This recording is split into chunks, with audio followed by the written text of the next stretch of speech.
Thank you for joining us today for the TCU Offense Press Conference. Please silence your phones. When we open for questions, a mic holder will come to you. Please direct your question to one player at a time.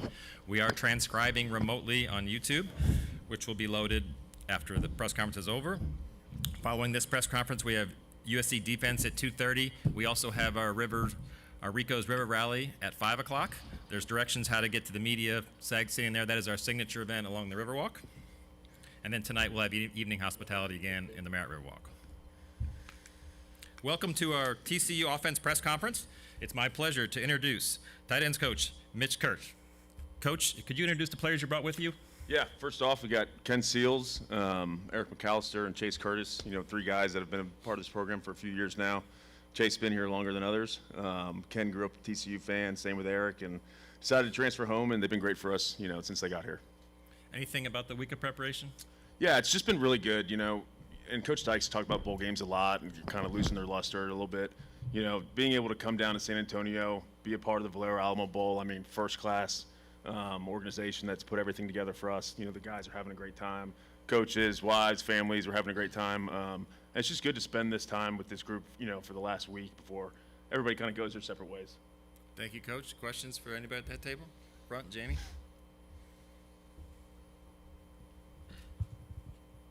Mitch, this question's for you. Obviously, you've got the title of play caller coming up on Tuesday night, first time for you. How are you approaching this opportunity, and what has it been like kind of being the guy running the offense? Yeah, you know, it's been really, really cool. You know, Coach Dykes gave me this opportunity, and I've been with him for 8 years now. But most importantly, you know, we've got a great staff that's put together a really, really good game plan for these guys just to go execute at a high level. And that was kind of what we were looking at going into this. You know, how can we get our guys to play fast, play efficiently, and execute at a high level? And we feel like we put together a game plan, you know, in that regard. So we're ready to go out, play fast, play physical, and go get this win. Question, front center. This is a question for Ken. Ken, you've obviously been on both sides of it as a starter and as QB2. I'm curious, like, what's the biggest difference in, like, preparation when you're preparing for the game as a starter compared to being a backup? Yeah, I think there's a different level of excitement that I have this round of preparation. A guy like me who, you know, takes pride in their role, even as a backup, I tried to prepare like I was going to play in the game. You know, it was always my thought process, like how unfortunate would it be if I actually got the opportunity that I wanted, got in the game, and then was disappointed in the way that I played because I didn't prepare the right way. And I think going through that process of preparation helps whenever it is your time, like it is now for me. And I mean, now that it's here, I'm just excited. Other questions? Greg? Eric, why did you decide you wanted to play in this bowl game given your prospects for the NFL and the change at quarterback with the team's going through? You said what? Why did you decide that you wanted to play in the bowl game? I think it's mostly just because my teammates, they all decided to play. Once Bud Clark told me he was going to play, you know, these guys have counted on me all year, and then I found out Ken was going to play. I wasn't going to leave no one out there high and dry. Our OC left us, QB left us, you know, and I really wasn't going to sit at home and watch my teammates play a game that I really wanted to play in, so I'm here. Told him I'd throw him the ball, so. Yeah, that too. I told him I'd get him the ball. Thanks, Coach. Jamie, question?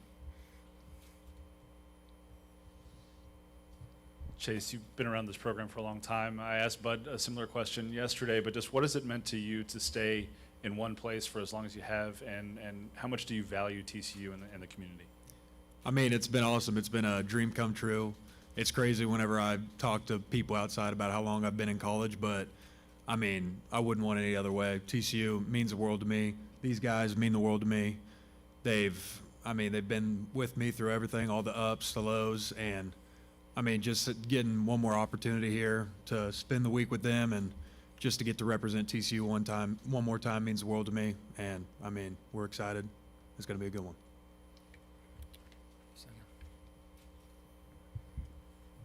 Mitch, I'm curious, how have you guys kind of approached building the offense around some of Ken's strong suits leading up to this game? Yeah, you know, Ken and Josh have a lot of similarities in arm talent and ways they've thrown the ball. You know, Ken's a little bit more of a runner at times. But at the end of the day, you know, like we said earlier, we just wanted to find a game plan that would get these guys to be able to play fast and not think. We want to execute at a high level, so that's what we've done with the game plan. You know, everything that Josh could do, Ken could do. You know, let's not forget, Ken started 20-plus games in the SEC, right? So we felt as a staff for the longest time, we've had the best backup quarterback in the country. And now he's got a chance to, you know, kind of ride off into the sunset for TCU, a team that he grew up watching, and, you know, lay it out all on the line for these guys. And, you know, I'll never forget this. You know, the day after Josh left, Eric McAlister got up in front of the whole team and said, Ken's our guy, we got his back. And I thought that was really powerful and speaks to the culture of this team as well.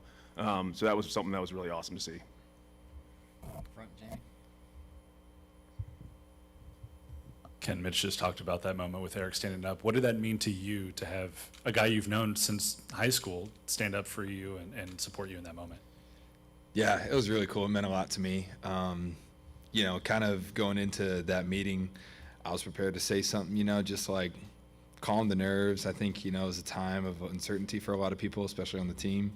Didn't really know if, you know, everyone was uneasy about the decision, you know, kind of still trying to figure out how everyone felt about it. And, I mean, before anything was said, Eric got up and obviously said what he said. And it just means a lot to have one of the leaders of our team, you know, speak up in a time when people don't really know what to think or what to do.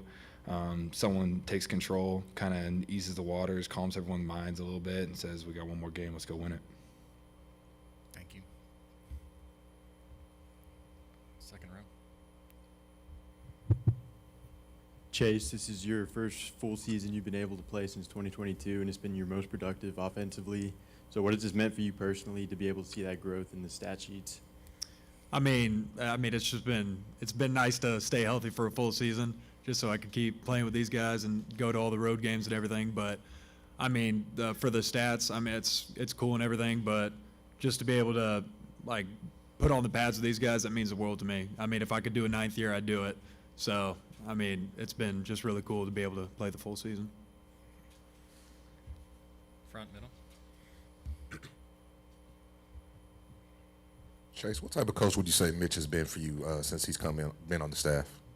Man, Mitch is he's been a great role model to me. I said like a couple weeks ago, he's like an older brother to me because I'm closer to him in age than most of the other tight ends in the room. But I mean, he's made football really fun for me again, and I've grown so much as I've grown so much with him as a coach, and I mean, it means the world to me. And he's got this opportunity, and I know he's going to do a good job. He's a really great coach, and I mean, it's someone that I know 10 years from now, if I'm going through something, I can give him a call, and he'll answer. And I mean, I love him, and he's my guy. Back to Jamie and Brian.